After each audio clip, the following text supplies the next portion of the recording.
oleh lembusit B menghasilkan T ketroster oleh lembusit B. Ya. Ini bagaimana respon imun terhadap infeksi itu? Ada yang namanya respon imun primer, ada yang respon imun sekunder. Jadi ini kalau ini ada paparan yang pertama masuk, maka akan dibentuk imunoglobulin G, ya. Naik serta kemudian akan turun setelah 2 minggu. Sementara itu pada waktu awal-awal hari juga membentuk IgM, tapi biar muncul sebentar sudah turun lagi. Nah, ini imunoglobulin yang sebenarnya dalam fungsi dari sel imun itu, kalau dia mendapat paparan kedua, maka dia akan meningkat kadarnya, kadar antibodi ya, meningkat kadar antibodi dalam waktu cepat dan dalam dosis yang tinggi. Inilah yang bisa menanggulangi mempunyai efek klinis sebagai anti infeksi itu di sini nih. Jadi kalau pada waktu paparan pertama belum mencapai kadar antibodi protektif, ya bisa dia menuntut kekebalan. Tapi di fase yang kedua, dia akan menaik dengan cepat sekali melebihi nilai ambang protektifnya. Bisa ada kekebalannya. Ini yang dulu sering dikeluhkan oleh masyarakat. Dok, anak saya itu sudah divaksin, tapi kenapa ya kok masih kena? Kenapa? Karena memang baru 1 kali. Baru 1 kali belum sempat menimbulkan kadar antibodi yang cukup tinggi. Baru di sini aja. Nah, baru kedua baru meningkat lagi. Nah, kalau ini di fase yang ketiga akan meningkat jauh lebih tinggi lagi. Bisa bertahan sampai 4 tahun, 5 tahun. Ya, itu penjelasannya ini. Ya, respon imun terhadap infeksi itu. Ini juga respon sama saja. Kalau masih respon yang pertama itu kadarnya rendah, belum bisa menanggulangi suatu penyakit. Tapi kalau yang kedua bisa terbentuk dalam jumlah yang besar sekali, ini baru bisa menimbulkan melawan penyakit yang terjadi. Apalagi kalau sudah paparan yang ketiga. Ya. Jadi inilah perlunya booster itu ya. Vaksin penguatan ini atau kita sebut booster kedua ataupun ketiga. Pada umumnya sekarang diberikan booster yang kedua karena dengan 1 kali saja terpasang kuman penyakitnya itu masih lebih rendah, sehingga hampir semua vaksin saat ini diberikan yang kedua, termasuk demam berdarah dengue harus 2 kali, typhoid juga 2 kali, hepatitis A juga 2 kali, varicella juga 2 kali. Padahal dulu pada waktu saya baru jadi dokter umum, vaksin campak itu sudah cukup 1 kali saja. Ternyata sudah 1 kali pemberian itu sudah bisa menimbulkan kekebalan. Tetapi setelah saya menjadi dokter spesialis anak, ternyata mereka ada sembuh dari penyakit campak yang katanya dia akan kekebalan subur itu, ternyata masih bisa kena campak yang kedua. Demikian juga dulu, walaupun dia sudah divaksin campak, yang menurut teori guru-guru saya dulu akan kebal seumur hidup, tapi ternyata masih bisa kena campak lagi. Ini pengalaman saya sebagai dokter spesialis atau saya pertama kali disuruh. Ternyata teman-teman saya dokter anak juga begitu, mengeluh sama. Nah, itulah yang mendorong saya membuat penelitian S3 saya, yaitu mengapa pada pasien pencapaian yang sudah menderita campak 1 kali, sudah divaksin, ternyata masih bisa kena yang kedua ataupun yang ketiga kali. Saya menelitikan ini untuk S3 saya, dan ternyata hasilnya virus campak itu tidak hanya 1 strain saja, tidak hanya 1 genotip, ternyata ada 3 genotip. Jadi kalau dia kena genotip 1, dia masih bisa menderita campak karena genotip 2 dan genotip 3. Kalau dia sudah 2 kebetulan dia 2 genotip ini, dia masih kena, kemungkinan bisa kena 1 kali lagi. Kalau dia terkena dengan genotip 3, itu hasil penelitian saya. Ya. Juga itu ya, perbedaannya apa? Imunisasi itu ada aktif, ada pasif. Aktif itu alami buatan, pasif juga begitu, alami buatan. Pasif yang pasif, yang buatan itu kalau kita disuntikkan imunoglobulin, jadi tubuh kita tinggal menerima antibodi saja, tidak repot-repot. Ya. Tapi yang aktif itu bisa secara alami. Kalau kita kena campak, anak itu akan kebal setelah kena campak. Sama juga setelah buatan kalau dia diberi vaksin campak. Ya. Yang kedua masih alami, ya saya kira yang vaksin buatan juga itu diberikan imunoglobulin spesifik. Jadi kalau ada bayi baru lahir, karena ibunya diperiksa imunoglobulinnya positif, maka bayinya harus segera dilakukan pemberian imunoglobulin itu supaya virus yang dari ibunya tadi tidak sampai berkembang biak. Karena kalau dia terus berkembang biak, maka anak tersebut pada waktu akan dewasanya dia akan terkena dengan kanker lever karena virus hepatitis B. Oleh karena itu, bayi-bayi yang lahir dari ibu yang menderita imunoglobulin positif harus segera mendapatkan imunoglobulin supaya dia kebal, tidak sampai menjadi penderita penyakit hepatitis B-nya. Dan kalau dia akan terkena ya, yang kedua artinya buatan ini yang kita sebut vaksinasi. Secara sengaja kita menyuntikkan vaksin supaya tubuh membuat respon imun menghasilkan antibodi. Ya, ini dari waktu juga mengenai herd immunity atau kekebalan masyarakat. Ini juga begitu. Ya, kekebalan masyarakat itu kalau dalam suatu masyarakat, karena itu begini ya. Kalau dalam suatu masyarakat ya, ini suatu komunitas.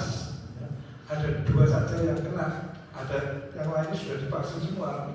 Tapi ada dua yang belum. Yang dua yang belum ini menjadi ikut-ikut kebal. Dia tidak akan terkena karena sekelilingnya sudah pada kebal semua.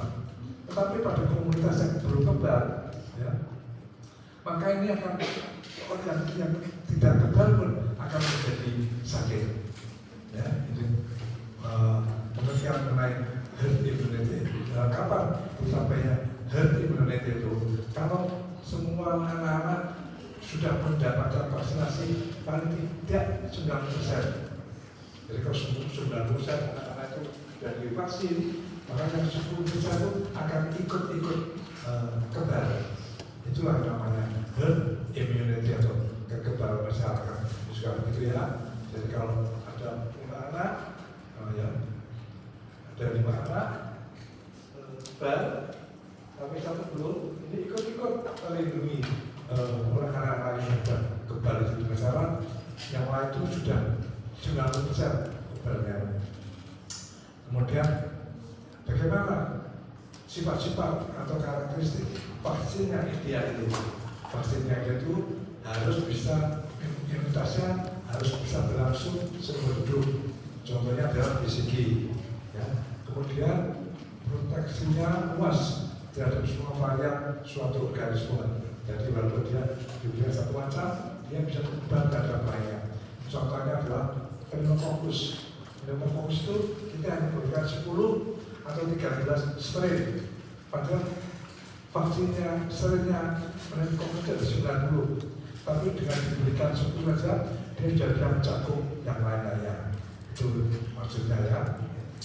Kemudian bisa mencegah transmisi, menginduksi imunitas, efektif dalam semua subjek, transmisi proteksi maternal bisa, ya. Kemudian jadi campak. Campak itu juga dilakukan seorang ibu sudah pernah menderita campak, maka dalam darahnya terhadap imunoglobulin G terhadap campak. Nah, kalau dia hamil, kemudian melahirkan, bayinya sudah mempunyai imunoglobulin dalam campak ini. Cuma imunoglobulin tidak bertahan lama. Setelah 9 bulan dia akan hilang. Dan setelah itu dia akan risiko kena campak. Oleh karena itu, pemberian vaksin campak itu diberikan setelah umur 9 bulan. Karena sampai umur 9 itu, bayinya masih mempunyai imunoglobulin atau maternal antibodi dari ibunya. Kemudian, kalau bisa, tidak perlu diberikan suntikan, itu yang diharuskan ya. Kemudian harus murah, stabil, tidak menggunakan dingin dan aman karena seperti mana vaksin COVID itu ada yang penyimpanannya harus min 80 derajat Celcius. Kalau negara maju tidak masalah, Tapi kalau di Indonesia ini tidak mungkin mempunyai kulkas yang bisa menyimpan sampai min 80 derajat itu, sehingga harus murah, stabil. Dan ada lagi yang penting apa?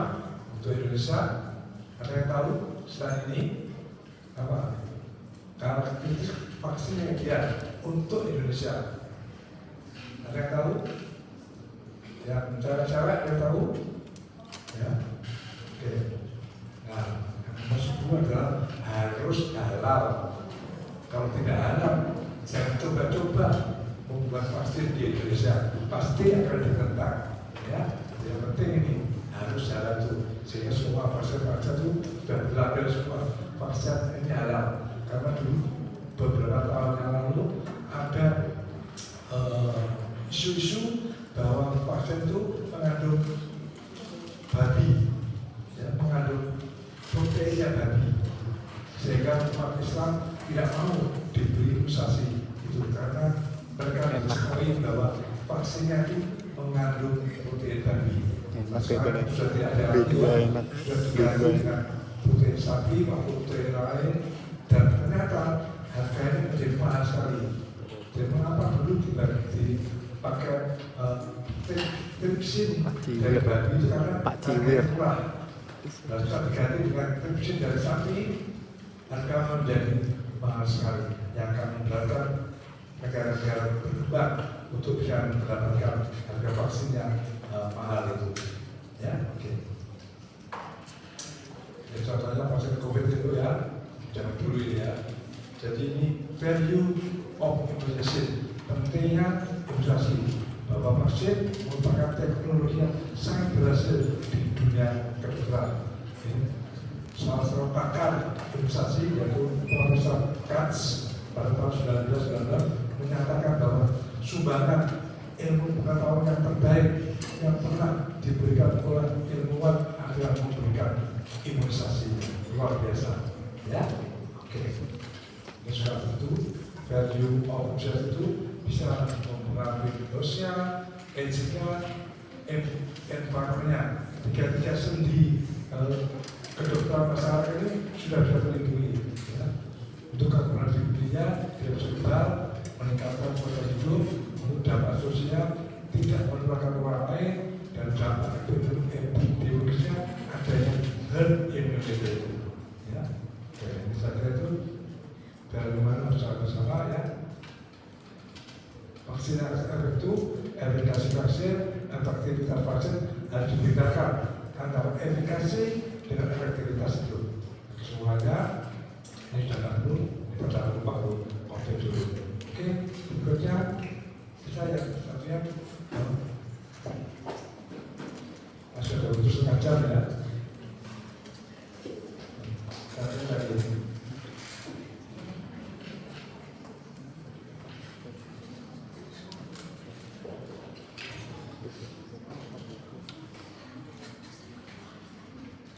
Oke, mengenai prosedur imunisasi, nah ini penting.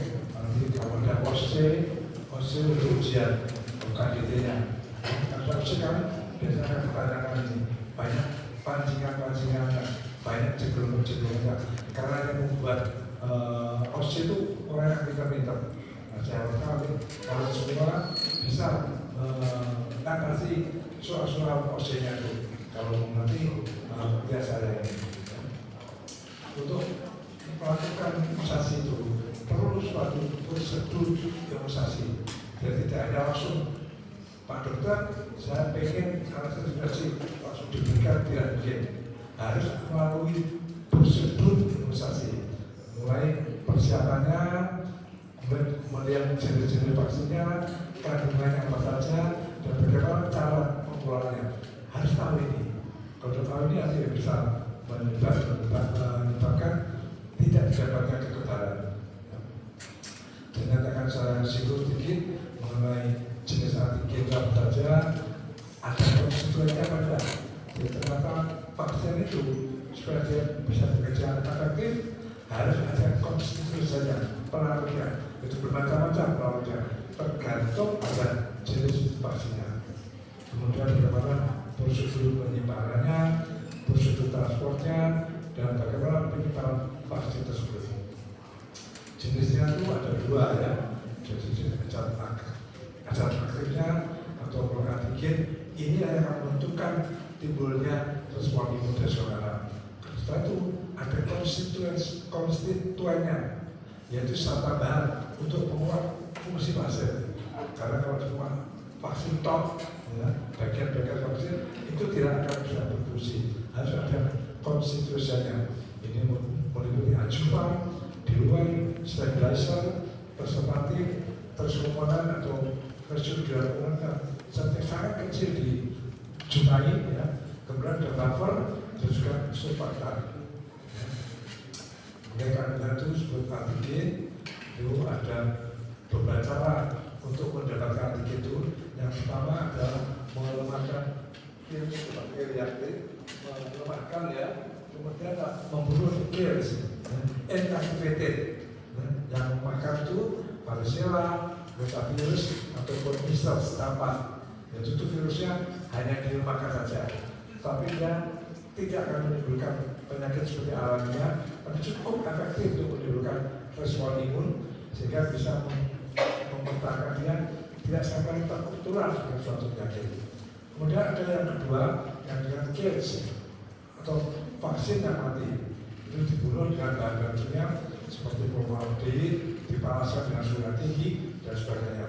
Contohnya adalah vaksin A, influenza, dan vaksin yang kemarin adalah Sinovac itu yang kill vaksin ya.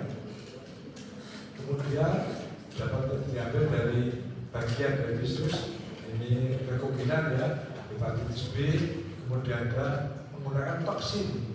Sekali lagi, seperti saya sarankan tidak kuman-kuman sendiri. Kalau di kuman-kuman difteri, kuman-kuman sendiri tidak ada apa-apa. Tapi kuman difteri itu menghasilkan toksin. Nah, toksinnya inilah yang berbahaya, yang bisa menyebabkan myokarditis, bisa menyebabkan paralisis nervus ini, sehingga anak berkedan dan sebagainya.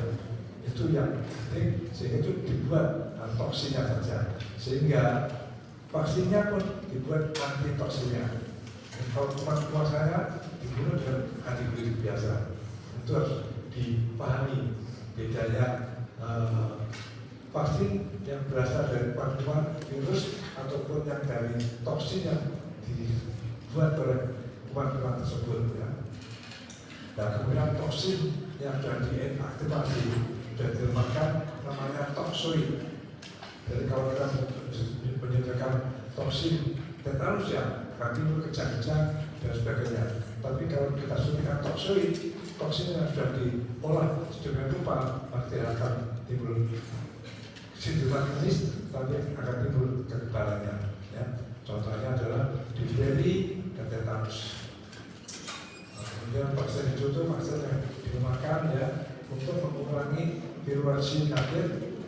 Vaksin ini karena dia hidup, dia akan berreplikasi untuk berkembang biak minimal dalam tubuh host sehingga tidak menyebabkan penyakit udara tersebut. Nah, itu contohnya adalah TBC. Kalau kita menunjukkan vaksin BCG, itu adalah vaksin pasien TBC yang hidup tapi dilemahkan. Vaksin itu di dalam sel tubuh anak bayi, dia akan berkembang biak terus. Oleh karena itu menyuntiknya harus intradermal.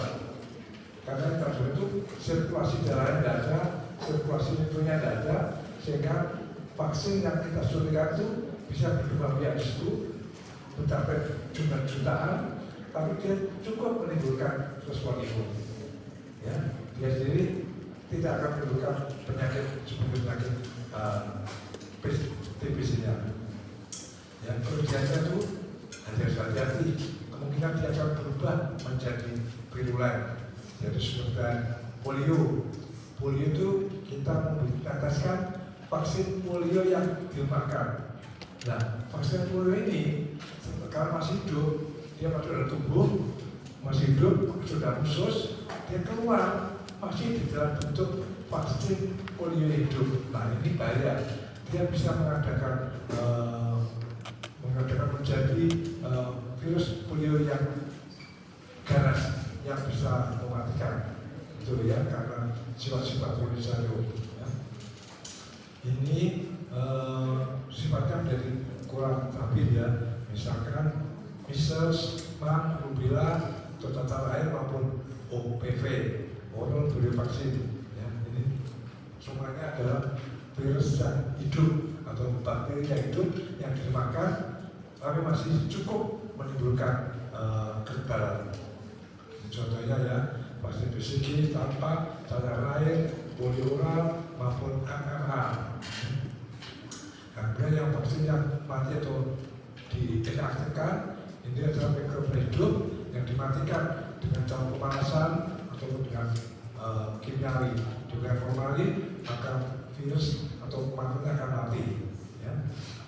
Dan hasil akhirnya harus diuji untuk sterilitas, inaktivitas mikroorganismenya, potensinya, endotoksinya dan macam-macam. Ini adalah contohnya rabies, hepatitis, pertasis, vaksin influenza dan lain-lainnya. Ya.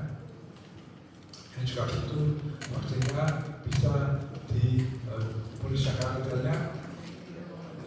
Bedanya nih, kalau vaksinnya vaksin itu ya, keuntungannya dia stabil, ya, kandungannya jelas, ya, ada kuman-kuman virus bakteri yang dimakan. Tapi ini tidak dapat menyebabkan migrasi keuntungannya. Tapi kerugiannya dengan vaksin-vaksin yang inactivated itu, yang di nonaktifkan itu, dia akan butuh beberapa dosis, butuh booster. Seperti DPT itu untuk dasarnya saja perlu 3 kali. Setelah diberikan 3 kali, pada waktu umur 2 bulan, 3 bulan, 4 bulan, setelah 1 tahun dia sudah habis kekebalannya. Sehingga pada usia harus dengan booster yang pertama. Setelah booster pertama, setelah 3 tahun dia akan habis. Dia perlu booster yang kedua dan selanjutnya. Ya, nanti setelah terjadi reaksi lokal, reaksi inflamasi lokal, dibutuhkan juga ajudan. Dan ini memberikan imunitas yang lebih pendek karena dia bersifat mati, tidak bisa berkembang biak seperti makanan hidup yang disuntikan itu. Ya, ini diskusi macam-macam, ada ajudan, jenis-jenisnya ada di luar, stabilisasi dan mengusahakan ya, oke. Nah ini penting, ini juga slide yang penting ya untuk melihat jenis vaksin dan sifat-sifatnya. Ini adalah jenis vaksin, ada vaksin yang bakteri, ada vaksin yang hidup. Di sini ada 3, ya, vaksin yang sensitif suhu panas, ini vaksin yang suhu dingin, dan ini yang vaksin yang sensitif. Ya, ini di sini, ini semuanya adalah vaksin hidup, jadi vaksin dimatikan. Nah, contohnya apa sekarang? Vaksin bakteri, ya, yang tahan dingin adalah BCG. Sedangkan vaksin virus yang tahan dingin, OPV, campak, MMR, ini semua perlu suhu dingin, rantai dingin dan cold chain untuk penyimpanannya. Kalau dia kena di luar suhu saja, dia akan rusak dan ada rekomendasinya. Ini ya. Satu lagi yang kuman-kuman yang bakteri, tetapi yang tahan suhu dingin, seperti difteri, tetanus, tuberkulosis, dan sebagainya. Meningitis, HIV, tifoid, dan sebagainya. Ada lagi ya virus yang tahan yaitu vaksin influenza, vaksin rabies, hepatitis B, ini juga dari rekombinan, jadi lebih tahan, hepatitis A dan kemarin vaksin COVID-19 ini. Jadi kalian harus tahu semua. Ini penting dalam KDT, ya. Soal-soalnya itu vaksin ini termasuk apa? Jenis bakteri atau vaksin atau virus. Ini vaksin yang sensitif panas atau yang dingin dan sebagainya. Hati-hati dengan soal-soal seperti ini. Ya. Untuk penyimpanan sekali lagi butuh suhu dingin atau compact, ya. Ini ada kulkas, ini ada sumber lihat di sini. Untuk vaksin-vaksin yang tidak ada panas harus disimpan dengan promosi ini. Contohnya adalah BCG, dan OPV, campak itu harus disimpan di sumber ini. Sedangkan vaksin-vaksin yang lainnya, DPT dan lainnya bisa ditempatkan yang agak di rak yang di bawah, karena dia tidak perlu suhu dingin yang banyak. Ini juga begitu ya. penyimpanannya harusnya baik, ya. Untuk DPT-nya digunakan di sini. Oke, ada beberapa kesalahan kalau kita pergi ke puskesmas itu kadang-kadang kulkasnya itu diisiani dengan aqua, dengan buah-buahan, supaya tidak boleh. Kalau kita berniat untuk menyimpan vaksin, harus vaksin tok, tidak bisa untuk obat lain. Obat-obat pun obat anestesi tidak boleh juga dicampur di sini, karena bisa timbul kegagalan, bisa berbahaya. Jadi kalau ingin di klinik kita ingin menyimpan vaksin, maka kulkasnya ini harus khusus untuk vaksin saja. Ya. Jadi satu, ada perjalanannya, vaksin subunitnya dengan Pfizer, ada dropper. Untuk OPV itu kan ada droppernya. Droppernya itu tidak boleh disimpan di sini. Ini tidak boleh disimpan di sini. Karena kalau droppernya kan dari plastik itu disimpan di dalam freezer, dia menjadi kaku dan bisa pecah. Sehingga pada waktu meneteskan itu akan pecah, menebiur saat botol itu masuk ke dalam mulutnya bayi semua. Itu hati-hati ya. Jadi droppernya tidak boleh di dalam freezer. Kemudian vaksin campaknya harus dalam freezer, vaksin hidup jauh dari freezernya. Kemudian untuk transportnya juga perlu cold chain, ya. Yang cold pack ini ya, harus hati-hati. Yang tahan dengan suhu dingin, yang harus suhu dingin dekat dengan ice pack-nya ini, sehingga tidak di tengahnya. Ini perlu juga perhatian untuk penyimpanan dan distribusi vaksin ini ya. Ini juga begitu, masih sama. Untuk melakukan juga yang penting ya. Nanti kalau sudah puas akan dilatih bagaimana cara melakukan vaksin itu, terutama vaksin BCG. Itu karena khusus cara perawatannya, tidak bisa sembarangan. Harus nanti workshop bagaimana cara melakukan vaksin BCG yang benar. Ya. Kemudian sekarang yang terakhir prosedur pemberian imunisasi. Dan kalau mau memberikan imunisasi harus dibicarakan dulu alat dan vaksinnya. Vaksin dan larutnya, ada swabnya, jalurnya juga itu tergantung nanti penyuntikannya di mana. Ya. Kemudian dan kapas dan restoratif juga tidak terjadi kontaminasi. Perlu alkohol, perlu tempat sampah medis, dan kalau kita membuat klinik baru harus ada persiapan terjadi shock anafilaktik, adrenalin, adrenalin, kalau perlu infus juga ya. Nah, persiapan pasiennya sebelum memberikan vaksin harus dilihat 6 benar ini: right patient, right vaccine, right time, kemudian right dosage, right manner atau right road, dan right documentation. Harus dicatat dengan baik ya. Kemudian juga begitu diperiksa anamnesis, kemudian ada riwayat bukan kontraindikasi atau kontraindikasi, ini harus tahu ya. Kemudian pencegahan imunisasi ya, harus cuci tangan dengan antiseptik. Nah, yang penting ini untuk memberikan imunisasi tidak perlu pakai sarung tangan. Ini sering pada waktu OSC memakai jebakan ya, disediani pada waktu itu Pak berikan imunisasi DPT pada bayi ini, disediani sarung tangan dan suhu yang ada dengan gagalnya memasangkan dan suhunya. Ternyata itu keliru karena tidak perlu pakai sarung tangan itu ya. Perjalanan juga begitu, dilihat pada vaksin itu sudah terlangsung expired, warna vaksinnya, nanti ada indikator VVM-nya itu dilihat juga ya. Fire monitor ini. Kalau ditanya sekali penting harus dilihat tanggalnya, kedaluarsanya. Ini ada yang VVM tadi, vaksin fire monitor. Ini di dalam labelnya itu kertasnya pada tiap-tiap vaksin itu yang ada nama VVM-nya itu bentuknya seperti ini. Ya. Kalau ini yang biru, tengahnya kotaknya persegi itu masih jelas perbedaannya, itu masih baik, bisa digunakan. Ya. Kemudian kalau sudah mulai muda, Hampir sama itu harus segera digunakan karena akan segera habis. Nah, kalau waktunya sama atau kotaan dan bendelanya ini sudah tidak bisa dipakai lagi, sudah expired. Apalagi kalau lebih tajam bentuknya, lebih gelap warnanya, tidak bisa digunakan. Harus ingat ini VVM, ya. Nanti sekali lagi jangan terjebak pada waktu kalau OC atau bukan buka DT. Kemudian bagaimana rute pembiayaan? Kalau orang itu adalah OPV, virus, kemudian untuk intrakutan itu BCG, itu sulit menyuntik intrakutan BCG itu. Bayangkan kulit yang sebanyak tidak sampai 0,1 ml, kita harus pintar-pintar menyuntikkan vaksin ke dalam intrakutan itu. Ya. Kemudian ada suntikan gambar, intramuskuler juga gambar. Ya. Itu dari gambarnya begitu.